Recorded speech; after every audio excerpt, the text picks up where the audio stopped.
part 2 weeyaan oo adeegii artificial intelligence baan ku jirnaa iyo waxa ay aragtidaas ku saleysan tahay marka laga hadlayo mawduuca sayidka. qaybtan ugu dambeysay oo ah legacy amba dhaxalkii sayidka iyo wuxuu ka tegay sooyaalka Soomaalida buu yiri marka dhaxalka sayidka laga hadlayo sooyaalka Soomaalida Maxamed Cabdullaahi Xasan waxa loo yaqaanaa freedom fighter halgamaagi gobonimo doonka pioneer of colonial resistance qofkii ugu horeeyay amba hogaamiyay ugu horeeyay ee diida amba ku caana iska caabiska awoodaha shisheeye ee markaa gumaysi doonka ahaa. many Somalis refer to him as the Sayyid. Somali fara badan ayaa sayidka u yaqaana oo ah eray amba halhays ixtiraamkeeda wadata. laakiin sida caadiga waxa loo yaqaanaa hogaamiyihii dhaqdhaqaaqa gobonimo doonka ee daraawiishta. waxa lagu xasuustaa hal ku dhigiisa amba migransay saameyntiisa suugaanta amba wuxuu ahaa hal abuur poetry waa hal abuurka suugaanyahan buu ahaa taasoo uu ku daray hal abuurka xagga diinta aragtida diinta Islamic teachings amba diinta waxayna farayso Somali nationalism wadaninimo Soomaalinimo ku dheehan tahay amba wadaninimo Soomaaliyeed resistance rhetoric hal ku dhigiyo iska caabina oo markaa gumaystaha uu gobayaysa ku dhaliliyay iyo kuwa migransay gumaystuhu u shaqeeya ama madaxa u dhibtay gumaystaha. kale waxa uu mideeyay waliba xilligii horaantii daraawiishta inkastoo markay adkaatay dadku ka baxeen oo dabcan markuu hadba birtu kulaato qofkii migransay resilience ma la wada yeelanayo marka dad kala duwan buu runtii mideeyay isagoo markaa ka horgeeyay external domination awoodihii dibadda ee migransay gumaysta doonka ah ee wadanka ku soo duulay. natural perspective haddii markaa si dhexdhexaada loo eego inagoo aaladan artificial intelligence dabcan Soomaalidu internetka si xun bay u isticmaashaa laakiin internetku runtii waxyaabo fara badan wanaagsan uu leeyahay haddii sida wanaagsan loo isticmaalo wanaagiisa bata. Xasan wuxuu ahaa charismatic leader. charismatic waxa la dhahaa marka hogaamiyuhu uu ku xidhan yahay amba uu xiriir la leeyahay bulshada dhan kastaba wadaadada dhalinta haweenka bulshada rayidka ragga oo markaa sayidku marka charismatic leader buu maadaama suugaantiisa iyo hadalkiisa uu saameynayo qof walba oo Soomaaliya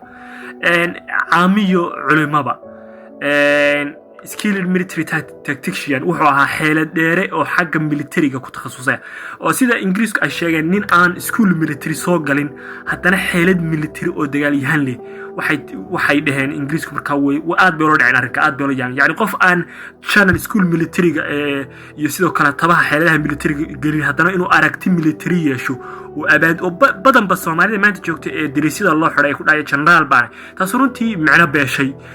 hadda xogaga lu tahay isagoon haddana diriisna xiran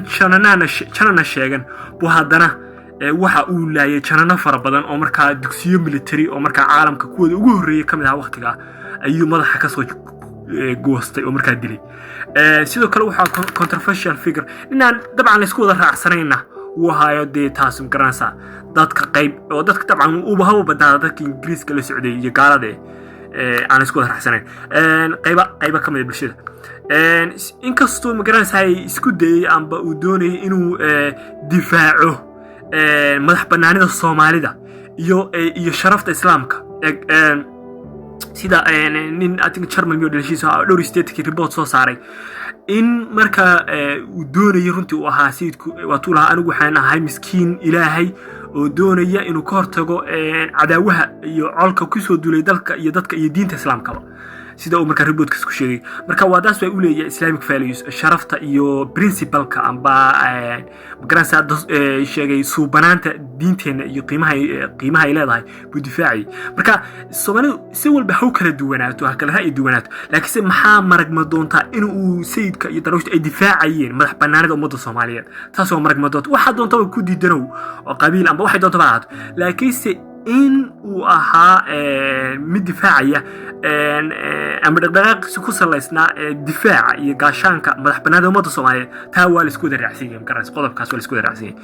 his motors qaabkiisii such as attacking rival Somali groups oo iyo sida uu u weerari jiray mar walba kuwii kaga hor yimi ama Soomaalidii horkacay gaalada ay kaga hor yimi markaas qaab qabiilaysan waxa ay dhalisay debate la xidhiidha qaabkii wax markaa uu hogaamin jiray iyo waxyaabaha ay ku kacday halgankiisa waxyaabaha uu ka kacday waxyaabaha difaaciyada khasaaraha waxyaabaha ay ku kacday marka isku soo wada duub aaladan intelligence-ga markaasay artificial intelligence la dhaho marka xeeladan gacan ku rimiska ee maskaxiyana markaas aqliyaysan cilmigan gacan ku rimiska marka laftiisa weydiisay interesting information oo markaas runtii macluumaad aad u muhiim oo aad u la yaab leh oo marka dadka qaybi oo kuwa aqli bin aadan wata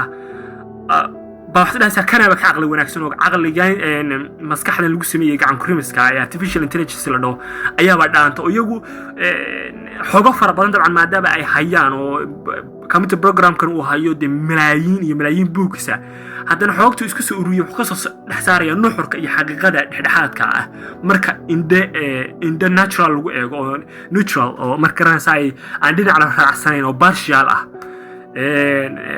inkastoo limitation leedahay haddana dad caadi oo bilaadan oo Soomaaliyeed buuba dhaamaas dhaysa waxaan cilmi dhaamaas dhaysa marka legacy uu ka tagay waxay ahayd runtii